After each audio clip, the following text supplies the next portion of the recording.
இடமுறுக்கு அவல் பொறி அஞ்சரப்பெட்டை. ஜி தமிழ் அம்மா கைமணம் நேயர்களுக்கு கீதா மாமியின் அன்பான வணக்கம். இன்னைக்கு அம்மா கைமணத்துல மிக்சட் வெஜிடபிள் கறி இது எப்படி செய்யணும்னு சொல்லித்தரேன். இதுக்கு தேவையான பொருட்கள் என்னன்னு பார்க்கலாம். வேக வைத்த முள்ளங்கி, கத்திரிக்காய், கேரட், மஞ்சள் தூள், சிவப்பு பூசணிக்காய், மிளகாய் தூள், வெந்தயம், பெருங்காயத்தூள், தேங்காய் துருவல், எண்ணெய், உப்பு. இப்போ எப்படி செய்யறதுன்னு பார்க்கலாம். ஃபர்ஸ்ட் ஸ்டவ் ஆன் பண்ணிக்கிறேன் நான்.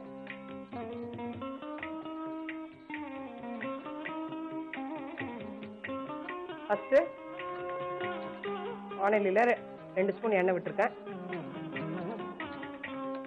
இதுல கடுகு, உளுத்தம்பருப்பு அதுவும் போட்டுருக்கேன். வெந்தயம், பெருங்காயத்தூள். இதுல இப்போ கட் பண்ணி வச்சிருக்கிற கத்திரிக்காய், கேரட் இத அதுல போடுறேன்.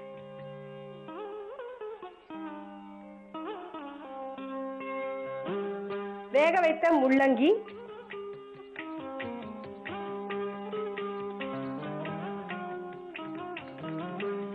சிவப்பு பூசணிக்காய், அது வந்து பரங்கிக்கான்னு கூட சொல்லுவாங்க. இதுல பாத்தீங்கன்னா எல்லாமே பச்சை காய்கறிகள் தான். நம்ம என்ன பண்ணிருக்கோம், இப்போ சிவப்பு பூசணிக்காய் போட்டிருக்கேன், முள்ளங்கி போட்டிருக்கேன், கேரட்டு, கத்திரிக்காய் இதெல்லாம் சீக்கிரமே உங்களுக்கு வெந்துடும். உங்களுக்கு இதுல மஞ்சத்தூள் போட்டு அதையும் நல்லா கலக்கணும். அதையும் இந்த மாதிரி ஒரு 10 நிமிஷம் இதுல அப்படியே விட்டுட்டீங்கன்னா நல்லா வதங்கி காயும் நல்லா உங்களுக்கு வெந்துடும். எப்பயுமே கேரட்டு, மஞ்சள் பூசணிக்காய் எல்லாம் நிறைய உங்களுக்கு விட்டமின் ஏ சக்தி நிறைய இருக்கிறதுனால குழந்தைகள் முக்கியமா சாப்பிடக்கூடிய ஒரு காய் இது. இந்த பரங்கிக்காவும் கேரட்டையும் பாத்தீங்கன்னா டெய்லி நீங்க பவர் இருக்கிற குழந்தைங்களாம் தினமே சாப்பிட்டீங்கன்னா ரொம்ப ரொம்ப நல்லது. பவர் வந்து சீக்கிரமே உங்களுக்கு இறங்கும். கண் பார்வை நல்லா தெளிவா தெரியும். இப்ப இது நல்லா வதங்கிருக்கு.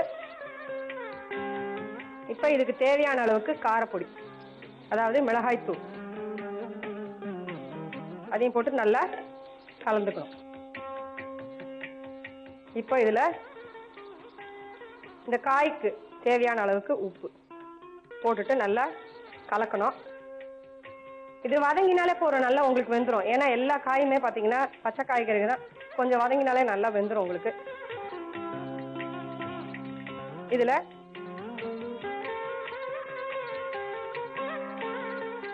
தேங்காய் துருவல் ஒரு 3 ஸ்பூன் போட்டிருக்கேன். அதையும் போட்டுட்டு நல்லா இந்த மாதிரி கலந்துருங்க. நான் இப்போ ஸ்டவ் ஆஃப் பண்ணிக்கிறேன். இதை ஒரு பவுலில் எடுத்து வச்சுறேன். எப்பயுமே தேங்காய் துருவல் போட்டதுக்கப்புறம் ரொம்ப நேரம் அடுப்பில் வைக்கக்கூடாது. எதனாலனா அதனோட ஃபேட்டை எல்லாம் அதில் இறங்கிடும். தேங்காய் வந்து எப்பயுமே நீங்கள் போட்ட உடனே அணைச்சிடணும் அடுப்பை. இதை ஒரு பவுலில் எடுத்து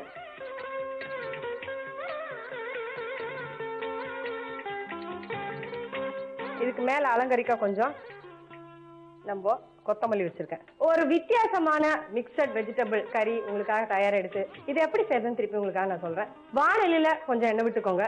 எண்ணெய் விட்டதுக்கு அப்புறம் கடுகு, உளுத்தம்பருப்பு போட்டு நல்லா திருமாறின, அதுலயே வெந்தயம், பெருங்காயத்தூள் போட்டு நல்லா திருமாறினோடனே அதுல நம்ம கட் பண்ணி வச்சிருக்க முள்ளங்கி, சிவப்பு பூசணிக்காய், கேரட்டு, கத்திரிக்காய் எல்லாம் போட்டு நல்லா வதக்குங்க. அது கொஞ்ச நேரம் நல்லா வதங்கினோடனே அதுக்கு தேவையான அளவுக்கு மஞ்சள் பொடி, காரப்பொடி அதையும் போட்டு நல்லா வதக்கினதுக்கு அப்புறம் உப்பையும் போட்டு நல்லா வதக்குங்க. வதங்கி நல்லா வெந்ததுக்கு அப்புறம் கடைசியா நம்ம அதுக்கு தேங்காய் துருவல் ஒரு 2-3 ஸ்பூன் போட்டு அதை ஒரு பவுல் எடுத்து வச்சுட்டு மேல அலங்கரிக்க கொஞ்சம் கொத்தமல்லி வச்சுட்டீங்கன்னா சுவையான மிக்சட் வெஜிடபிள் கறி உங்களுக்காக தயார் எடுத்து இடமுறுக்கு அவல் பொறி அஞ்சரப்பெட்டை.